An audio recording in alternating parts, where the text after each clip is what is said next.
And so as I've reconnected with myself and I've learned from the indigenous tribes and humans that came before us that they could get everything they needed out of nature, food, shelter, medicine. Why do I need brick and mortar for any of those things? And so I've tried to learn to reconnect, to listen to the land, to listen to the plants, listen to the water and the rocks and the trees. And what I'm finding is the answer is there. So yeah, walking in nature is one thing, and it's really important, but we also need to walk in nature and put our hands in her and on her and our bare feet and our open hearts, and to do so with humility and humbleness, which is really hard for a human being to do after centuries of being told otherwise, to get out of our head and into our hearts, and that, especially for a white guy, that's been told for multiple generations to not cry, to not show emotion and all those things.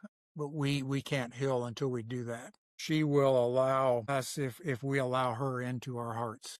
Welcome to Healing with the Diamonds podcast. This show features Larry and Kaylin Diamond, along with guests who are passionate about helping families heal together. Through personal stories and powerful conversations, you'll hear real-life experiences and practical tools for reclaiming health. Please note, the information shared in this podcast is for educational and informational purposes only. It is not medical advice, diagnosis, or treatment. Always consult your healthcare provider before making changes to your health routine. If you're enjoying Healing with the Diamonds podcast, we'd love your help spreading the word. Leaving a quick review or rating on your favorite podcast platform helps others find us and helps more families start their own healing journey. Thanks so much for listening. Now, here's today's episode.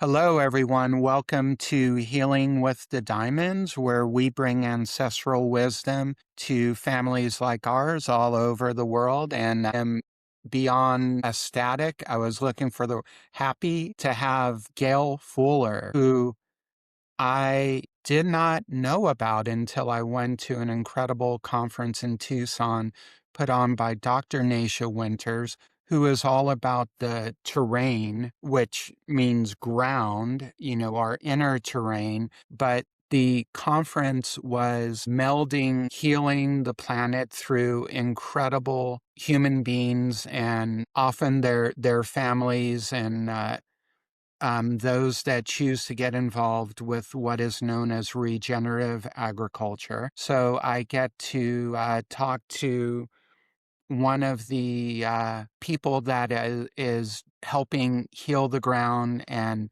heal the earth. And it's together, guys, humans and Gaia. We either both heal together or we don't. Happy to have Gail, and he and his wife were on the same plane out of Tucson. So he's very busy, and we're going to get into um, his work. It's the opposite of busy work. It's sacred work. So to go away from that to spend some time with Healing with the Diamonds is greatly appreciated. So Gail, I want to start and thank you for going over your backstory. It is so powerful. And then we'll spring forward from that, because my passion academically turned out to be in something called political ecology. I realized I was born to be an ecologist. I was always reading John Muir and Barry Lopez and, ecology books and stumbling around in nature and loving it. So I'm thrilled by this. So take people over. When I was researching you, I found uh, both Fuller Farms and Circle by Fuller Farms. So if you can talk about that, and if you can also walk people through, maybe introduce yourself and your origin story or backstory to owning a third generation family farm and having a moment where you lost crop insurance because you decided, and I don't want to bring up any, we transmit pain into purpose. So you apparently lost crop insurance by deciding to heal the earth, be a great steward of the earth, and adopt regenerative agriculture. So maybe start with that moment and that moment of pain and how it's blossoming into a lot of beauty. Yeah, sure. So I lost my crop insurance in 2012 for what they called was my mismanagement of cover crops and failing to terminate them properly. Yeah, it was a devastating blow to me personally, obviously financially. It was a blow to the farm, but it was a huge blow to the movement. And, you know, big picture, that's probably that was at the time worse than anything that happened to me personally.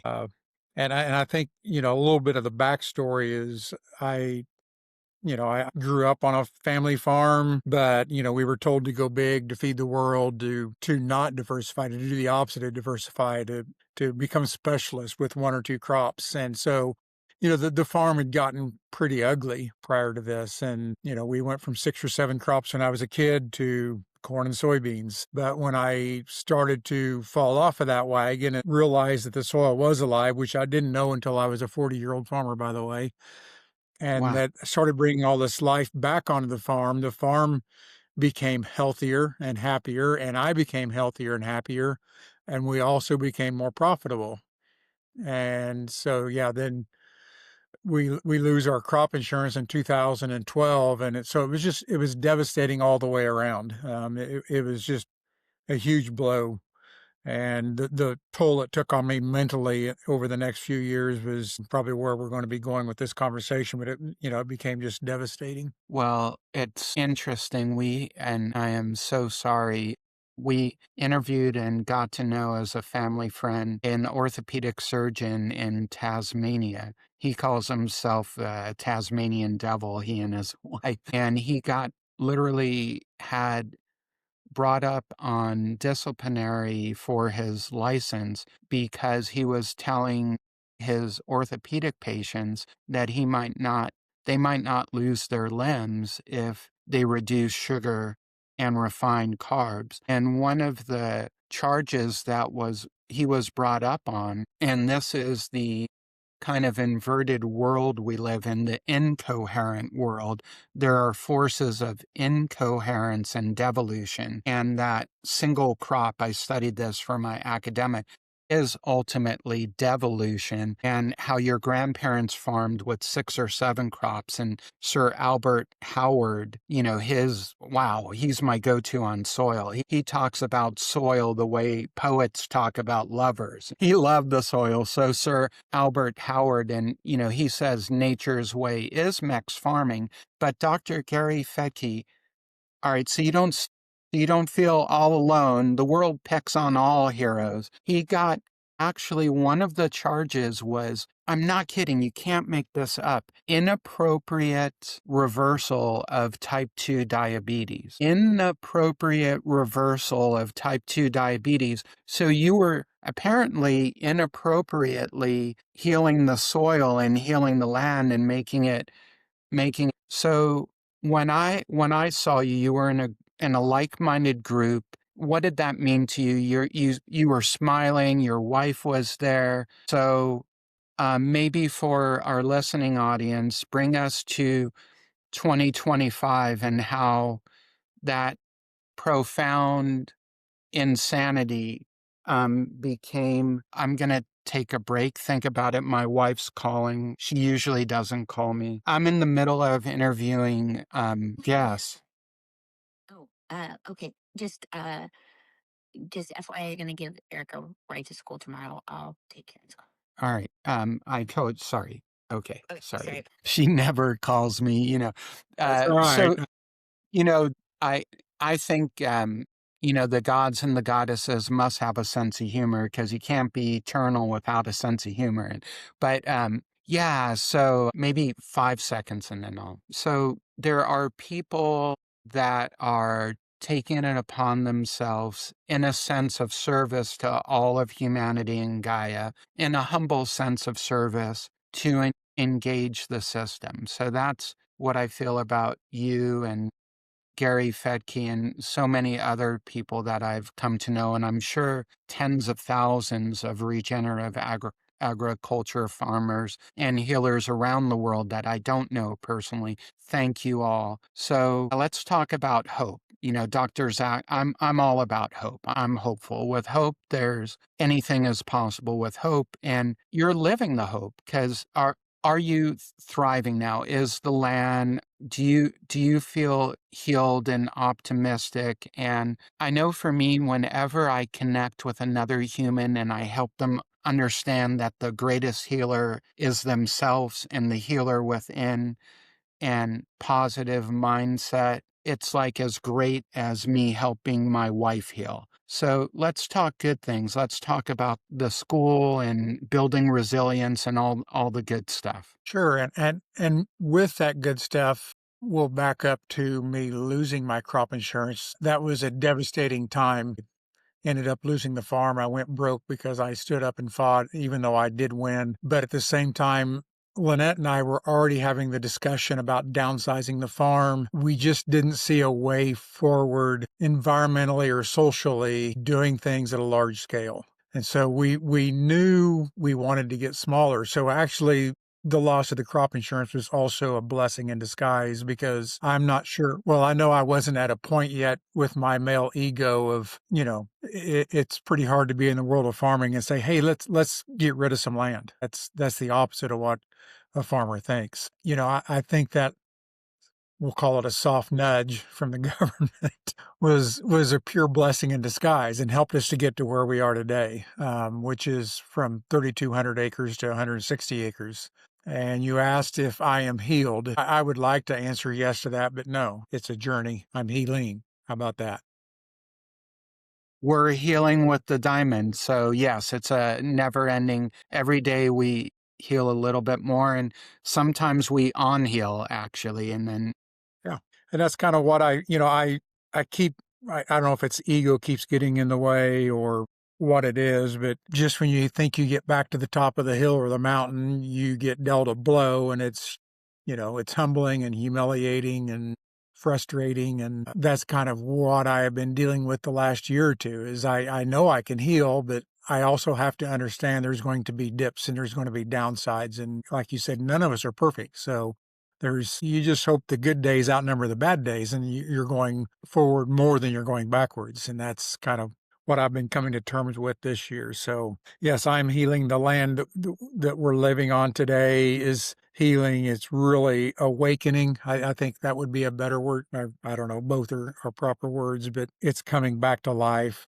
And we're just kind of allowing that and allowing the farm to be a part of this journey. And it's incredible to see what land will do when we humans just get the heck out of the way and let it do what it wants to do. you know, so the analogies between big ag and big medicine, and just stick with me. So I went into geography as a field because I'm a polymath, and it's kind of the last natural philosophy. At its core, it's humanity's relationship with Gaia or the earth. And I actually found one of the people that I studied, and his name is William Cronin. I don't know if you ever heard of him, but this is called On Common Ground, and the subtitle is Rethinking the Human Place in Nature. So I did my master's work in the early 90s, and I was finding out about Vandana Shiva, Ivan Illich, Sir Albert Howard, the Rodale Institute. I happened to be at Penn State, which is the land grant college. I never visited the Rodale Institute, but they're in Pennsylvania. And of course, Wendell Berry and just these farmer poets, farmer philosophers. And I think I told you about a book in that airport called Hard Times and Hard Tomatoes by Jim Hightower.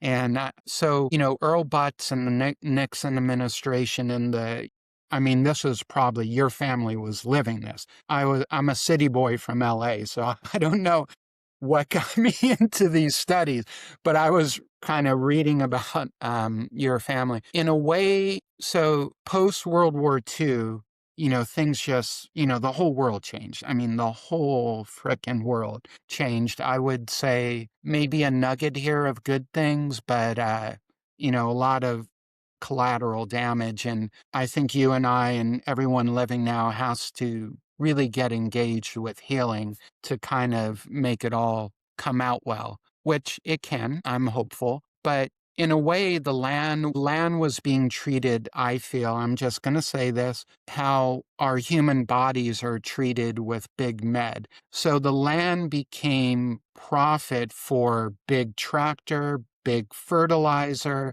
big banks, big everything but the farmer. So the farming became a way for all these entities to get huge profits at the expense of both the farmer, the land, often the animals in CAFO. Of course, they don't have, good lives. So big med, our bodies, our throughputs, if we decide, and I'm not giving any medical advice, to a lot of drugs and a lot of surgeries potentially. So it's literally the same model. And hundreds of years ago, doctors helped people heal themselves, be stewards of their own healing, and farmers help the land remain vital and whole. So don't know if you've ever heard it phrased this way, but very similar. And, I think health coaches are like doctors, which originally meant teacher. I'm not a doctor, health coach, healer. I can say I'm a healer, but kind of old school way. And you're going old school. So I guess it's back to the future. So I want to know what those 160 acres, take us through when you're not teaching people all this wonderful wisdom you've acquired. I'm fascinated by this, if there was such a thing as an average day, because I know you're going to be birthing things in the spring and we're in December now, it's going to look maybe take me through a day in the winter and the spring and the summer and the fall, if you could do that. What 4 seasons might look like 4 days. Sure. So, an average day in the spring, spring is just that. We're springing back to life. The farm has been at rest. So the days are getting longer. It's the season of birth or rebirth. So that's when calves and lambs are being born, chicks are being hatched. And, the farm is greening. It's coming out of sleep. So all of the plants are coming back to life, all of those things. So it's a busy time.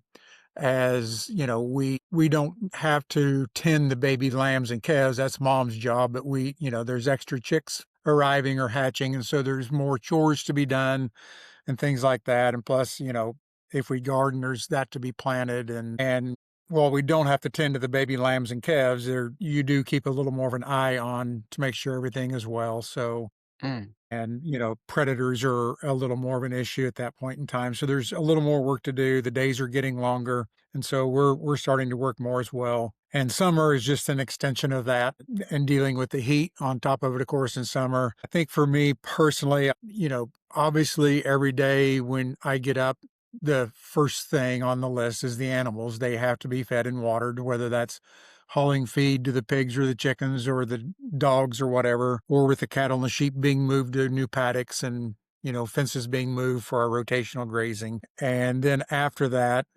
hoping that that goes smoothly and there's no fires to put out, you work on projects, whether that's mending a fence or cutting wood, or, one of my projects this year was building fake beaver dams to help with the water cycle. So there's things like that. And then, fall, obviously the days are getting shorter. So the time allotted for work is dwindling, and it's a time of preparation for rest. So it's, do you have enough firewood for winter? Are you canning or freezing surplus vegetables or fruits or things like that? So it's really, I think fall may be as busy of a time as we have because you're trying to store the spring and summer bounties, so and preparing for winter. But you're also trying to slow down. So you're, trying to get a lot done, but you're also trying not to overdo yourself physically and mentally. And then winter, a time for rest. And we more and more try to honor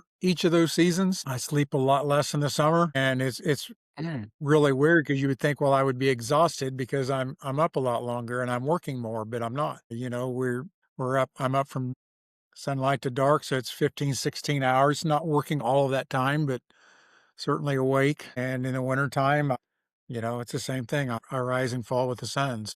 And it's one of the big differences from the old world of farming that I come out of, with the technology that came about, with cabs and lights and conditioned air and tractors and trying to farm the whole world, it was nothing to farm 24 hours during the busy season of planting and harvest. A 24-hour day was not anything out of the ordinary. But the toll that took on your body mentally and physically and spiritually over time is, as you can imagine, pretty devastating. So I tell everybody now I'm much more chicken like. I rise and fall with the sun, and it's much better for me. Well, even The dog uh, agrees. that's our Great Dane. I was actually gonna ask you. I went to your website and I saw a lovely picture with you and your wife. What's your wife's name? Lynette. Lynette. Okay, my Kaylin, Lynette, Lynn, her middle name. And I saw a beautiful white dog. Is that a Pyrenees? And how do you choose your dogs and how important are they for predators and what other jobs do they do? You know what? I'm interested in this, so hopefully the audience is as well. Yeah, for anybody that goes to the website, you will see a picture of a huge white dog. His name is Leonard Skinnerd because he is the protector of the chickens. He also works with the sheep, but he mostly works with the chickens, and so he's all about free birds. Thus the name Leonard Skinnerd. Leonard is not a Pyrenees. He is actually a Maremma. They look identical to the Pyrenees, but a different breed. But he is a guardian dog. We also have Lucy, who is a half Pyrenees, half German Shepherd that kind of came along before we needed guardians, but happens to still have that in her bloodlines. And so she also works. And we also have a Brittany who, believe it or not, is a bird dog. So she does struggle with the chickens, but she also has learned from Lucy, who is the matriarch of the dogs, and has actually become a very good guard dog herself. But, she does it vocally. She's not much of a fighter like the other two are. Actually, the guardian dog side of the operation is Lynette's field. She chose the Maremma after researching different breeds, and she ran across a guy he works just extensively in researching dogs, and through conversations with him, we chose the Maremma. The Pyrenees are a wonderful dog. They are probably the best fighters of the bunch, but the downside of a Pyrenees is they do tend to wander a little bit. They're a tad ADD. And so we chose the Maremma over them and have been extremely pleased. Leonard has just been fantastic. He's probably a tad overhumanized for guardian dogs, but with all the people we have here, that's important to us, that the people that visit they feel good approaching the dogs. But, when you come here and you think, well, Leonard's just a big lover, which he appears to be, but when something comes in that is not supposed to be here, coyote, bobcat, mountain lion, he is 100% business, and there is nothing that will keep him from protecting. And none of that was taught to him. It's all bred into them. They're a fantastic animal to watch, both at play and at work. It's amazing to watch them. Wow, actually, I've coined the term pastoralism project because I think that's the best chance for humanity. I read an LA Times article once that they estimated that a cow it was a really interesting thing because they were talking about culinary chefs who thought that the tastiest steaks, I know but just stick with me, the tastiest steaks were from the oldest animals. So then they brought in ecology and they said that a single cow, let's say for the tribe, I'm just going to use the word tribe, city, can produce around 80,000 pounds of dairy during its lifetime if it's allowed to live out its natural life. And without Leonard Skinnerd, there would be the potential to be eaten alive. I mean, that's just reality. A bobcat could, eat a cow alive. So the 80,000 pounds, and then our ancestors got shelter and clothing and who knows. And, yes, a contribution was, bone broth and organs and meat. But to me, that's about as beautiful as we can do on Gaia, have them live out their life. So I call that the pastoralism project. And you're making it a reality. And you mentioned visitors. So it's super gratifying to me that you're bringing a new frequency of coherence to people that might not have ever known they needed that coherence. So yeah, I really don't know that much about Circle by Fuller Farm. So yeah. Yeah, so just a couple of things there. Yeah, the older the animal, the better the flavor. That's just yeah. That's absolutely true. Our cattle, Leonard and Lucy, do not do anything to protect our cattle. In fact, our cattle are protectors of the sheep also, and to the point that we have to be careful taking the dogs around the cows during calving seasons because the cows are that protective of their littles. They will kill a coyote if they have to. So they're also part of protection. And yeah, but yeah, Leonard and Lucy, and just so the audience understands, they do not hunt. They do not kill coyotes in offense. They don't go after them. They only protect. So they will only engage if something engages the chickens or the lambs. So they honor the boundaries of the farm. So when they hear coyotes talking at night, they don't go after them. They just sit and wait. And that's kind of their job is to play defense. There was another part of that question, I think, but I wanted to just kind of clarify a little bit of Yeah. the dogs. The visitors you mentioned, Yeah, the Leonard visitors. being good with visitors. So yeah. So this farm is open to visitors. We have an Airbnb. We have what's called Hip Camp, which it's like Airbnb, only people bring a tent and camp overnight on the farm. And there's also Harvest Host, which would kind of be the Airbnb version for RVs and larger campers. So there's lots of ways people can find us and come visit the farm, stay for a day, stay for a week. Probably the popularity of the visitors that come individually, not to events or anything, but a lot of them are families, urban families, and many times the kids have never got to witness cows and sheep and pigs and even sometimes dogs, up close and personal. So it's a chance for them to learn where their food comes from, to walk in nature, uh, and even just to see the stars at night. Unfortunately, take for granted on a farm once in a while is, when you live in a city, it gets kind of hard to see all the glory at night because of all of the light. So the farm is popular for multiple reasons, and for that the last thing you want, Leonard and Lucy isn't quite as big as Leonard, but they're large animals, and the last thing you want is a 3-year-old to have a bad experience and not get to enjoy the farm to the full extent. So we do our best to make sure that doesn't happen. And when you were at the airport, I didn't know this. I was gonna say, I wonder, really going through my mind, I'm wondering, this coming up summer, I'm gonna want to visit Gail. I wonder if that's an opportunity. So fantastic. So it would either be that or we were thinking New Orleans because we can drive to New Orleans. So speaking and I think it would be a fairly long drive for us in Central Texas.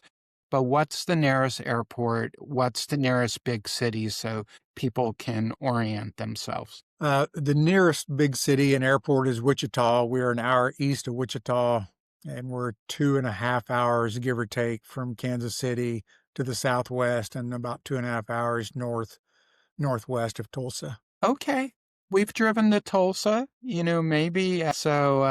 Wow, that is incredible. And you mentioned a winter day. So people who have never heard of maybe permaculture, cover crops, the concept of tilth, you were saying the soil's alive. So I love the word tilth, Tilth. So what were you trying to accomplish when you were inappropriately healing the land? So I guess if you can get charged with inappropriately healing type 2, so you and Gary will need to meet someday and share inappropriate healing stories. But yeah, so take us through why something as uh, simple as a cover crop is also foundationally changing and powerful. So I had spent my career as a farmer tilling the soil to prepare a seed bed, as has been done for thousands of years, whether it's a garden or a 500-acre cornfield. It's all been done pretty much the same. But today, with the technology, we don't need to do tillage. And I quit tilling in the early 90s. Uh, Tilling is almost as destructive, and at times it can be argued more destructive than chemicals because it's disrupting the life in the soil, whether it's earthworms or microbes or whatever. It's bringing a lot of stress to them. So we quit tilling in the early 90s, but we also found that that wasn't the total answer, and that in row crop farming, the same can be said for gardening. It really doesn't matter what your crop is. Corn is planted in the spring, harvested in the fall, and the ground lays dormant until next year, till the next crop is planted. So, the ground might lay dormant for a few weeks or a few months. And, I guess the thing that I try to ask, or I'll ask a crowd, it really doesn't have much of an understanding of farming, is how would you feel if you went a few weeks without food? How would you Mm. feel if you went a few months without food? Those crops aren't only there to feed us, but they're also feeding the soil as they're, photosynthesizing, and they're transforming sunlight into energy and into carbs that feed the microbes that eventually feed the earthworms and everything living below ground. And so when you don't have a living root in the ground, there's nothing there for all of that below ground fauna to consume. And so they either have to die or go dormant. And if they're either way, they're not growing soil. And so that's why, when you look in any kind of system that Mother Nature built, it's loaded with perennials, which live year round. Now, in the case of here in Kansas, they go dormant in the winter. So it may look dead when you walk across the prairie, but it's still very much alive below ground. The plant's still alive, it's just at rest. So the roots are still alive, and there's still food there for the below ground critters. And so a cover crop was basically put there as a bridge between annual crops to keep the ground, the microbiome, the earthworms and things like that alive, fed, and happy through the dormant season. And so basically it's just taking the template of nature, is that nature is never dead. It may go dormant, but there's always something growing, always something alive, and you're feeding the system year round instead of just a few weeks or a few months out of the year. Absolutely beautiful. Yes, nature has an intelligence. We can see that in ourselves. It's really interesting for me. I was more the materialistic dead universe, and we all know laws of thermodynamics and entropy, but like literally every living thing in each of our cells or mitochondria, it's fascinating. They're certainly coherent. Nature has a coherent beauty to us if we can tap in. I brought a lot of books, but I think I might only share one more. We talked about this, and I don't know if you can see it, but it's Fred Provenza's absolutely wonderful book, and I saw your smile. Also, Fred, actually, I love this book. I've read it twice. I have to keep going back to it. And it's very dense and beautiful and wonderful. And I encourage everyone to read it. But also, I know there's limited time. Fred is on YouTube, and one of my favorite Freds on YouTube, I tell people to look up Fred Provenza and the word Montana. He was speaking in Montana and about the wisdom of livestock and wisdom of all animals, and also wisdom of human beings. And there's a great Clara Davis. So if people want to look up, have you ever heard of Clara Davis and the wisdom of children? I'm familiar Yeah, with her, yes. it's pretty amazing. So for our audience, probably cannot pass an institutional review board now, but basically young kids, some as I think infants, were as much as possible given no guidance by any adult. Now, they only had whole real food to choose from, but each of the kids chose their own combination. And then when that combination was nutritionally analyzed, it was better than all the pediatricians and PhDs on what kids should eat. Each kid was better than any PhD of the time, and livestock are better than any PhD range ecologist. They can choose their food better. But the Montana thing had one other thing that just blew my mind. Somehow researchers made rats type 2. I don't know how they made them, poor rats, but then they let them eat ad libitum, and the rats went low carb until the rats were able to spontaneously reverse their type 2. Rats. Rats. Rats Interesting. went low carb, higher protein and fat to somehow they instinctively knew how to reverse their insulin resistance. So that kind of blew me away. Whatever we. But what does Fred's work and Fred as a human being mean to you? Fred is one of our favorite humans in the whole world. We love him dearly. He spoke at our field school a few years ago, just after the book come out, fortunately. So we kind of got to hear part of the goings into the book. And I think one thing that you talked about, the study with the babies, and Fred talks about this, and a lot of his research in his book has been multi-generational, where they have taken, an animal and fed it something nutritious and then did not feed it to the daughter, but the grandchild knew. So, this knowledge is passed down, whether the parents know it or not. Sometimes it's still, that knowledge goes through them to following generations. So just the importance of, for people like us that, our herd is a closed herd. Animals are allowed here to live long lives. We don't cull a cow just because her calves aren't big enough anymore, especially if she is of age and wisdom, because she brings more to the herd than just dollars sometimes. That, the knowledge that they hand down through multiple generations is just unbelievable. And Fred has just been huge in getting that knowledge out there to people like us. And aside from all of his wisdom, he's just a wonderful human. He's one of my favorite people. Well, wow, talk about a silver lining, getting to come in contact with other wonderful souls. I'm happy for both of you. So you mentioned field school. Are there particular weeks that family or events that you have beyond the awesomeness of saying a family wanting to introduce their kids to nature? Yeah, we have multiple events here on the farm, things like farm to table dinners where we bring in chefs from Wichita or Kansas City or Emporia or somewhere and, sit down over just fantastic food and conversation. We have educational events. Our main event is the field school, which I mentioned. It started in 2012. It is actually a 2-day event. We call it a school, but just think conference. It's a 2-day learning opportunity. We bring in a speaker or two every year. Nasha Winters was here a couple of years ago, who you talked about earlier. Zach Bush has spoken here a couple times. Fred Provenza actually was the first time Zach Bush attended as a speaker. Fred was the other speakers. Can you imagine My both of those God, together for that, 2 days? geez. Now, I don't normally get jealous. I love my life, but now I'm jealous.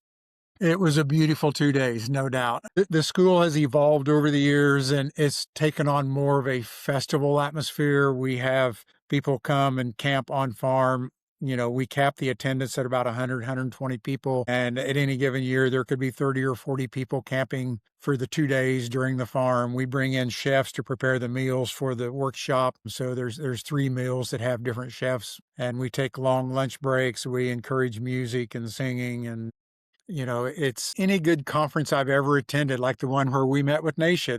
As you know, the speakers are fantastic, but it's what happens in the hallway. It's what happens at dinner at night. That's where there's just more knowledge and more networking there than any of the best speakers could ever bring to a conference. And so we've also learned that, you bring in these fantastic speakers, but it's not fair to the people attending either to not get their say. And they've got ideas and they've got issues and they need help. So we want to give them a chance at the microphone also to share their story. Wow. Certainly our family unit is a team. We have a text among us. We call it the Diamond. So Diamond Strong is a family motto. So I can't guarantee this, but I am excited for everyone who finds this podcast. But my wife is in here. She's a school teacher. So I want her to listen. And I'm going to put in for at least 3 of those 150 slots being the 3 of us. But I'm not going to prescribe or demand. If the clan decides, then we will be 3 of those 150 for sure. Would be awesome. What month is it usually? Is it June, July, August, somewhere in there? We started with the preface that we wanted to host it. It rotated. In the early days, like I said, it was a conference style setting. We were indoors with PowerPoints, and we would go to the farm for half a day, and we would dig in the dirt and wade in the stream and watch the cows and the sheep, etc., and get that outdoor experience. But one of the great things that COVID brought to us was, we moved the school outside that year so that we could still gather. And at the end of that conference, so that limited our ability to have PowerPoints because the technology just isn't that great to do a PowerPoint outside yet. So it became more of storytelling. The speakers still shared the same story, but they did so without slides, right? My And gosh. we sat out on the lawn under a shade tree and lawn chairs for 2 days. And at the end of the COVID school in 2020, people just came to us one after another afterwards and said, please, please, please never make us go back inside and watch a PowerPoint.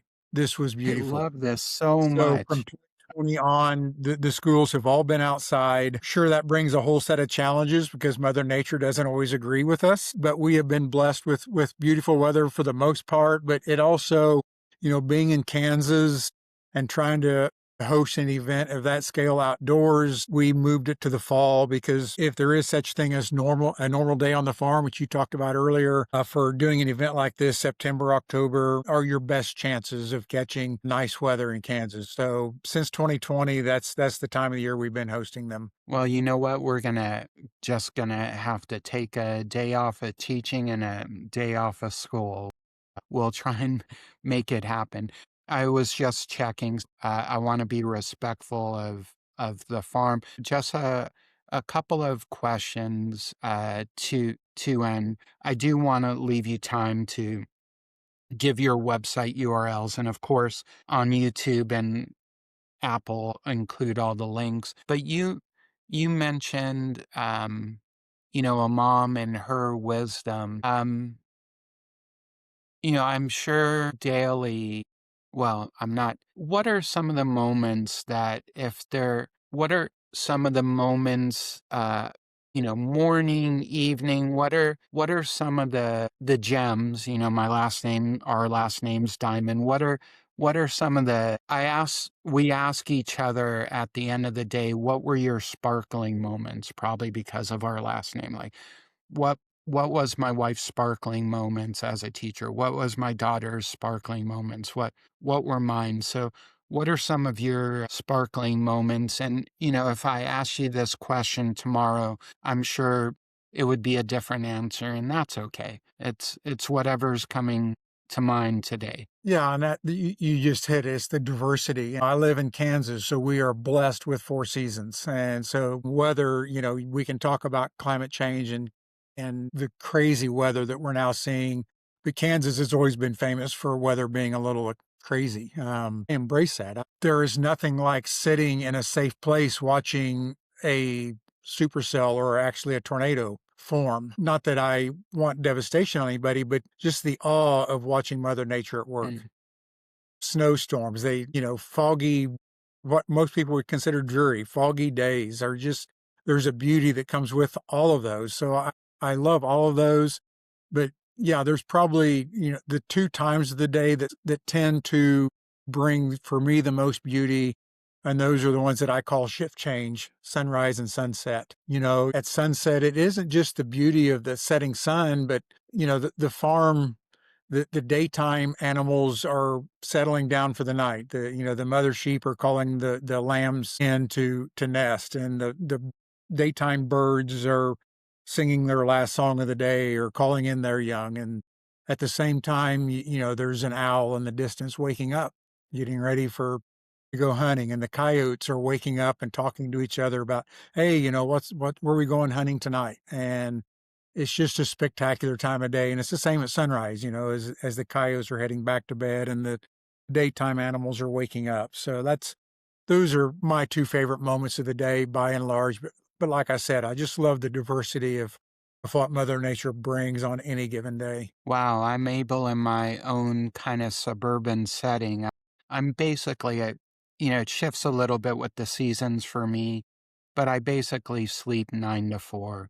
I might be 10 to 5:30 in the summer. And because we have 3 dogs, I'm usually always up for sunrise. There's that deep azure blue right before sunrise, and then during actual sunrise, turn kind of pastel colors that only last for like less than a minute, and then you look at the sky again and it's changed. So people, you can even experience some of this magic not on a farm. And definitely, I think in a previous podcast we talked to Benazati and vitamin N. We need vitamin N, even vitamin nature, even if you're in the most urban settings. And I grew up in the concrete jungle of LA. We did have the beach though and mountains, but nourishment, and vitamin nature. We all need to get that nourishment as much as we can wherever we are. I challenged myself with the heat and humidity in the Austin area, and it was actually 30 degrees today. Woo! That's our coldest day since winter, but I went out with short sleeves and feeling we're not all of us can be Gail, but we can all really daily, we should all be interacting with nature daily. I don't care where we are, where that is something we can do and we need to do. So thank you for being a way shower. I truly believe the changers and leaders and quote unquote experts of humanity now are what I call way showers. And it could be, a kid from Brooklyn that ends up on your farm, and they happen to be the way shower of that year. So thank you. Where can people find you? And I'll be sure to put all the links as well. Sure. We have a website, fullerfieldschool.com. I am on Facebook and LinkedIn under Gail Fuller. I did have a business page, Circle 7 by Fuller Farms on Facebook, but the algorithms for Facebook don't seem to favor businesses anymore. So most of it I just do through my personal page. Excellent. If you want to find me, usually find me at the farm unless I'm speaking at one of the great conferences like where we met with Naisha. Yes. And just be aware there are other Gail Fullers. Like if you look up my name, there's a very, very famous political scientist. So I will be sure to get with you and get the best links. So thank you for that. Any thing you want to leave our audience with about healing, maybe when people are, feeling disconnected? What have you seen when people connect with nature? But if you want to talk about something else, but that, as Zach Bush would say, we have an epidemic of disconnection. And coherence is connection, and your farm is an example. So, and yeah, whatever you want to talk about, but we desperately need connection. We really, really, really, really do. I don't know if that's something that your soul's telling you and what you're doing, maybe that word connection. Sure. And before I go there, you mentioned finding the right Gail Fuller. If people want to look me up, usually if you do an internet search for Gail Fuller and soil, there's several podcast articles, things like that. If you're looking for more of the story. So connection, healing, vitamin N, I don't know the words to use to try to convince people the importance of this. I grew up on a farm, and as a kid, nature, I just thought it was just common.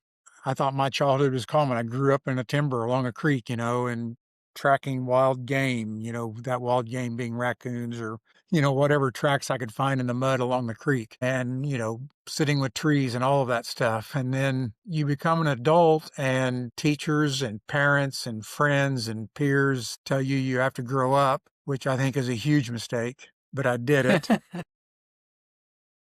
But I still thought of myself as an environmentalist because I lived outside, I worked outside, I grew crops, I tended livestock, and somehow I let myself become convinced that it was okay to kill weeds, and it was okay to kill insects.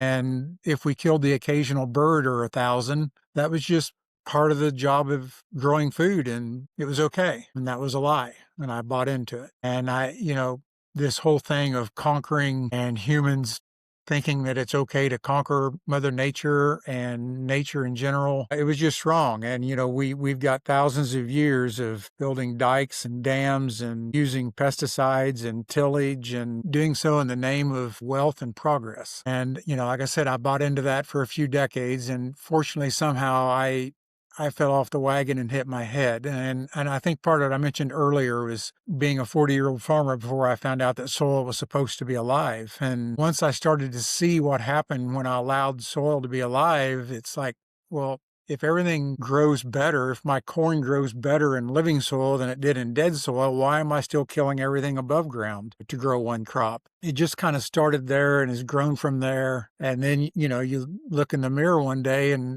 say, well, if my soil is supposed to be alive and full of diversity, and if what I'm growing above ground is supposed to be alive and full of diversity, well, what am I doing eating this processed crap? What am I feeding myself? And the what comes about from a life of killing things is what you're feeding yourself mentally as well isn't very diverse. And that caused a lot of problems for me mentally, physically, and spiritually. And so that's what we found when we left that style of living after I lost the farm and moved to this new farm 6 years ago. And we knew when we moved here that there was a strange feeling about this new land. And it took us a year or so to understand that the land actually recruited us here. I wasn't into this whole spiritual side of it yet. I thought I was an environmentalist, but I still didn't really know what that meant, I don't think. But today it's learning that some of the best things I can do to help the land, to help the animals, whether they're domestic or wild, is just stay the hell out of the way. Mother Nature knows what she's doing. And I usually just screw it up by getting in the way of thinking I know that, well, I've learned how to heal soil because I've been to some good conferences and learned about this. And we have to rotate the cows like this, or we have to do that. And sometimes it's right. But I've also learned that sometimes Mother Nature knows, well, not sometimes, Mother Nature knows best. And sometimes it's best if I just get out of the way.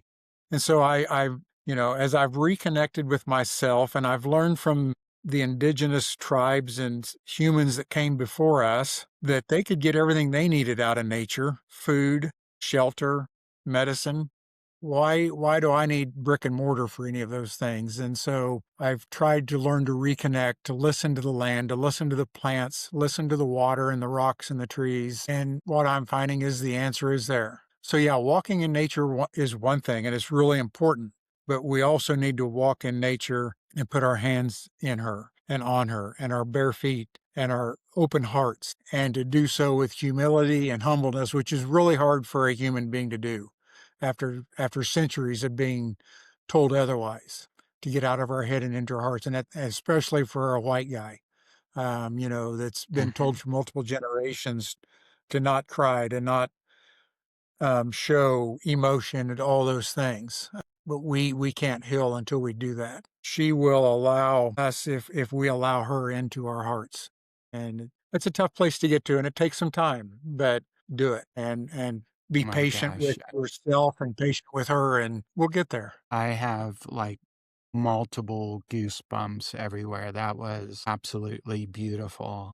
And thank you. Thank you. I'm going to share that with all my, it'll be part of the podcast, but I'm going to, and yeah, we ground as much as we can. And, we have about a 50 by 50-foot backyard. We have herbs everywhere, trees everywhere. We took out grass. I almost forgot there's an incredible book called Lawn People, Lawn, by Paul Robbins. He was on my dissertation committee. I married my wife, best decision, didn't finish my PhD, but we should also, I mentioned this at the conference, in our own, we have so many flowers. We have Greg Mist flowers. We have all these plants out front that we're on the monarch butterfly flyway. So we're helping, as our little bit to help monarchs, and we have all the herbs we could ever need. We're supplying ourselves. So who knows? I'll take 16-acre farms someday, but in the meantime, what can we do if we're in suburbia? We don't actually have grass. It looks green, but it's whatever crop wants to grow in our front yard. So, making those little changes. I mean, how many homeowners are there? Tens, if not 100 million. What if we all planted flowers and herbs? That's also a tremendous change. Harness our inner Gail as much as we can wherever we are is kind of my Yeah. takeaway to our audience. So Thank you very much. Absolutely, absolutely. The largest monoculture in the United States is not corn, and it's not even close. It's lawns. It's And so launch. what Yep. the average homeowner can do with, with a lawn and then their neighbor's lawn and their neighbor's lawn, and there is so much food that can be grown for human consumption or butterfly consumption or bird consumption, for all creatures, human and not. That would be, everybody keeps looking at agriculture to solve this, but we can do an awful lot away from agriculture. That's a mic drop. I can I can talk to you for hours, and hoping in the fall to see you and your lovely wife again. And if any time and you want to, you're ever in the Central Texas area, please reach out, and you could have a home cooked meal here if your time allowed, or we can definitely give you the best barbecue places. Thank you. Such a incredible connective experience at Dr. Nasha's. Yeah, wow. We'll get the dates, and we'll try and secure our spots. Sounds Have a good. lovely, it's a Monday we're recording this. I'll get it out, but have a lovely upcoming solstice, a very restorative winter, and an amazing spring. Yeah. Solstice with a new moon a couple days beforehand. So it's going to be a good weekend. Excellent. And enjoy all the life around you and the life within. Thank you for being here. Thank you, Larry. Enjoyed it.